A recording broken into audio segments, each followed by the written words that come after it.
Pour résoudre le conflit israélo-palestinien, une solution est défendue depuis des décennies. Créer deux États distincts.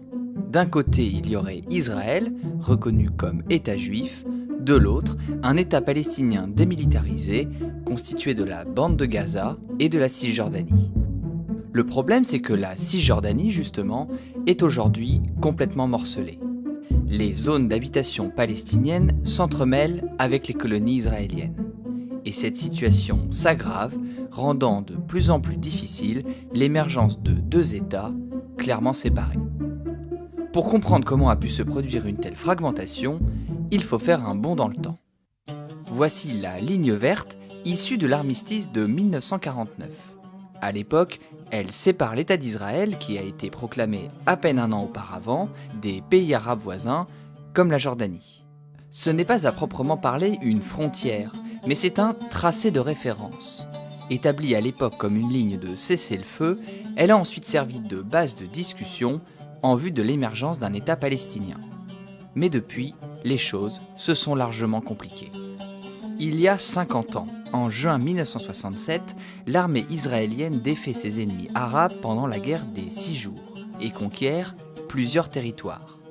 Le Sinaï et la bande de Gaza, qui appartiennent alors à l'Égypte, le territoire syrien du plateau du Golan et Jérusalem-Est, qui était sous administration jordanienne, tout comme la Cisjordanie. Et c'est justement la Cisjordanie qui se trouve principalement aujourd'hui au cœur des tensions. Après ces conquêtes militaires, il s'agit pour Israël d'occuper humainement le territoire. Des colonies de peuplement se développent sous la pression de mouvements nationalistes et religieux. Leur but est double. D'une part, assurer des positions géographiques clés pour la sécurité du pays. Et d'autre part, organiser le retour des Juifs dans un grand Israël de racines bibliques. Dans les années 1990, les accords d'Oslo marquent une étape historique. Israéliens et Palestiniens sont réunis à la table des négociations par le parrain américain.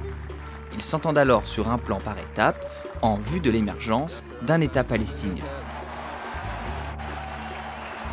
La Cisjordanie, occupée par Israël, est alors divisée en 3 zones. D'abord la zone A, sous contrôle exclusif de l'autorité palestinienne, à la fois civile et militaire. Elle correspond aux grandes villes palestiniennes. Ensuite la zone B, sous contrôle civil palestinien, mais dont la sécurité est essentiellement assurée par Israël. Enfin la zone C, placée entièrement sous contrôle israélien. Elle représente plus de 60% de la Cisjordanie et comprend notamment une zone militaire le long de la vallée du Jourdain et les implantations israéliennes en Cisjordanie.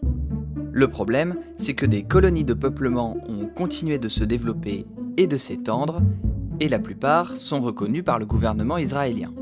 On en compte aujourd'hui 131, habitées par 386 000 colons, sans compter ceux installés à Jérusalem-Est.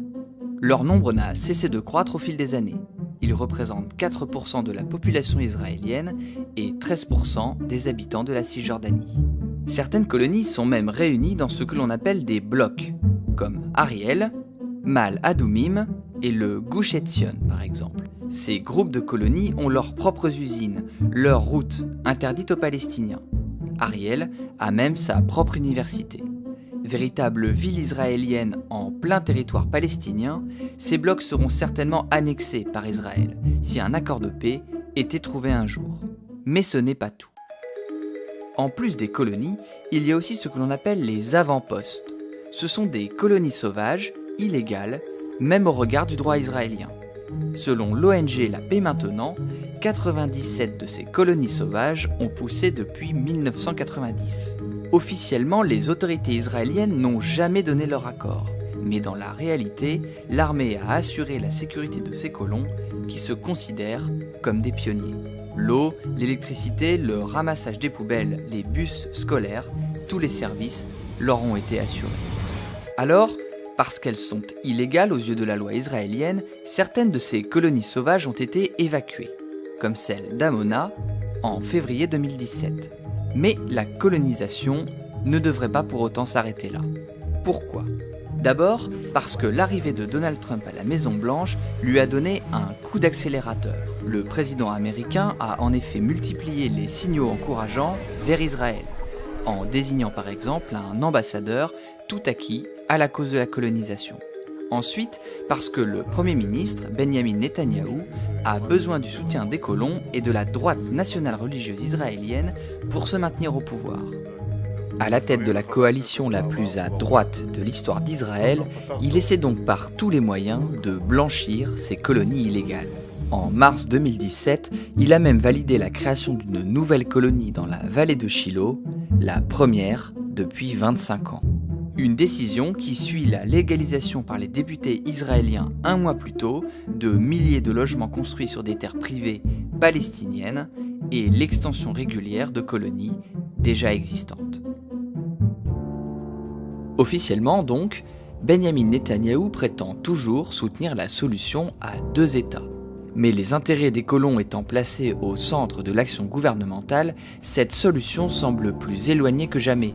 Et ce, malgré la volonté de Donald Trump, comme tous ses prédécesseurs, de parvenir à un accord final entre les deux parties.